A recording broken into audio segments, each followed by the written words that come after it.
Michel Brunet, bonjour. Bonjour.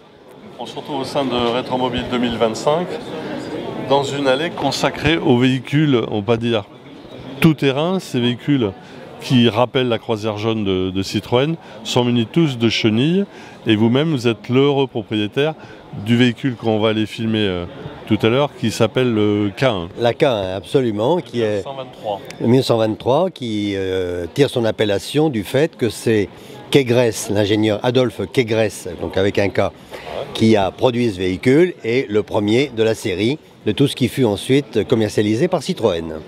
Alors, voilà. Adolphe Kegress, cette exposition lui est consacrée.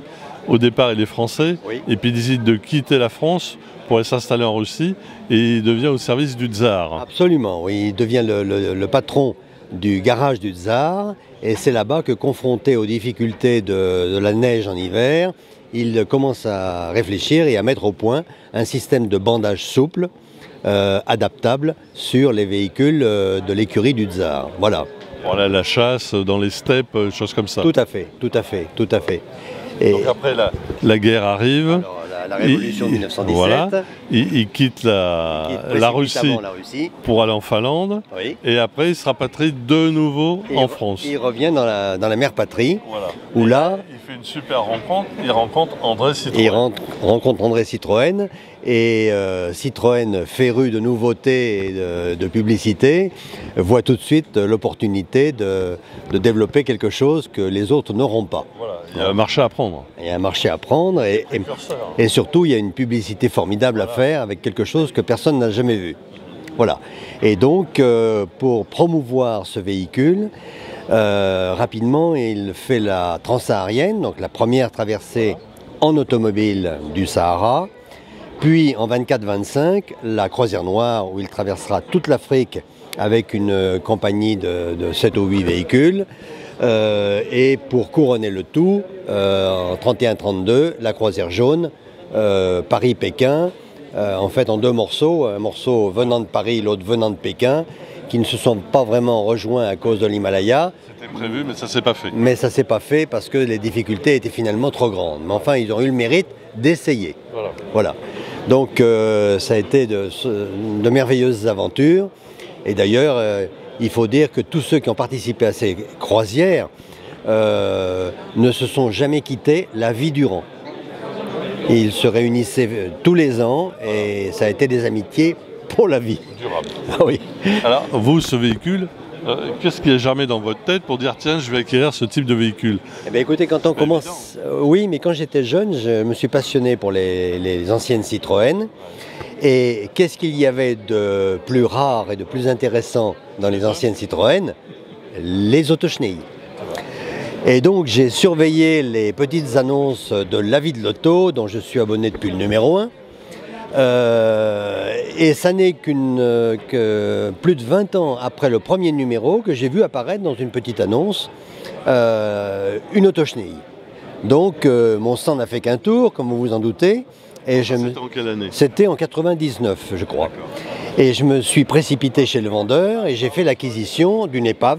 C'était un particulier? Oui, c'était un particulier.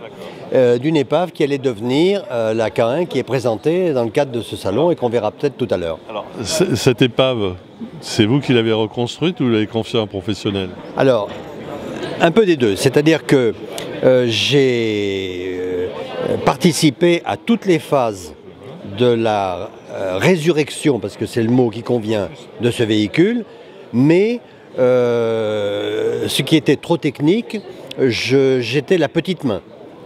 Hein, je n'étais pas le leader. Vous étiez présent. Mais j'étais présent. Voilà. Hein, et donc je peux dire que j'ai tout vu de A à Z.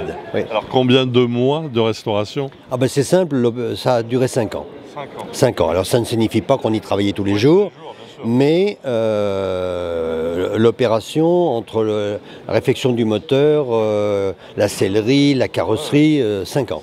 Hein. Et il faut dire que tout a été démonté sur ce véhicule jusqu'au dernier boulon. Ouais. Le moteur entièrement ouvert. Mise à nu et en pièces détachées totalement.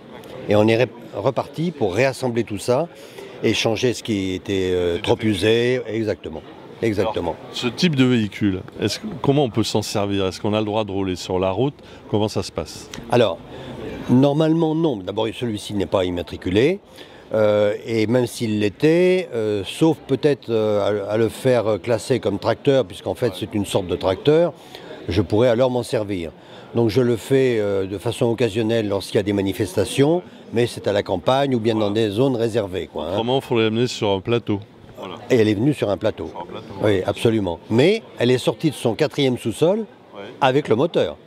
Elle fonctionne, hein. Ça va de soi. Et le démarreur? À la manivelle. À la manivelle. Oui. Alors, il est possible de monter un démarreur, mais à ce moment-là, il vous faut une batterie. Et là, la manivelle, le taux de compression n'est pas trop dur? Non, ça va, c'est raisonnable, et elle fonctionne très bien, et donc voilà. Donc vous avez démarré, et elle a remonté les 4 niveaux avant de se mettre sur son plateau? Tout à fait. Voilà. C'est la moindre. À partir du moment où vous restaurez, comme je l'ai dit, de fond en comble, il faut bien que ça fonctionne, sinon c'est pas la peine. Hein, donc, non, c'est bien le cas. Merci à vous de nous donner un petit peu de votre temps et de nous avoir amené ce magnifique véhicule qu'on va aller filmer tout de suite. Je vais vous accompagner, si vous avez des questions. Donc, perso, est-ce que la livrée bleue était d'origine? Absolument. C'est ce qu'on appelait le bleu canon à l'époque, au catalogue. Alors je ne peux pas garantir que ce soit l'exacte teinte, mais d'après les reproductions que l'on a, puisque c'est une teinte qui existait sur les B2 classiques, c'est très avoisinant de ce qu'on pouvait voir à l'époque. Voilà. Alors, au point de vue moteur? Alors, donc, c'est une B2.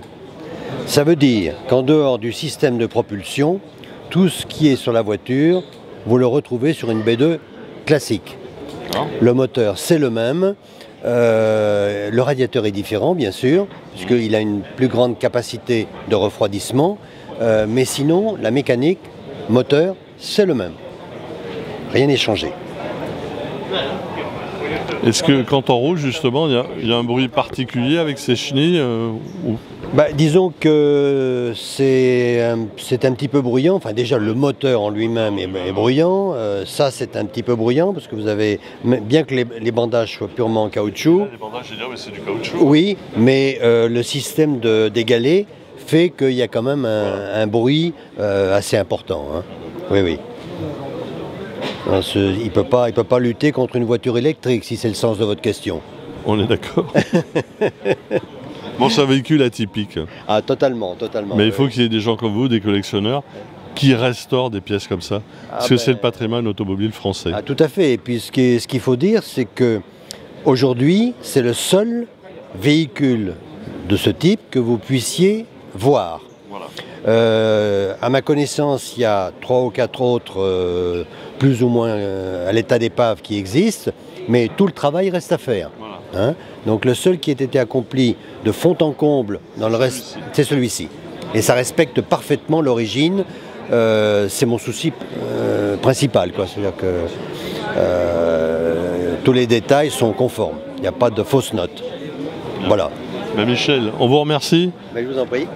D'être venu avec. Et il attise justement le regard des gens, et c'est bien. Le patrimoine est là, il est présent. Écoutez, si ça plaît, tant mieux. Voilà. Merci Michel. Au revoir. Merci à vous.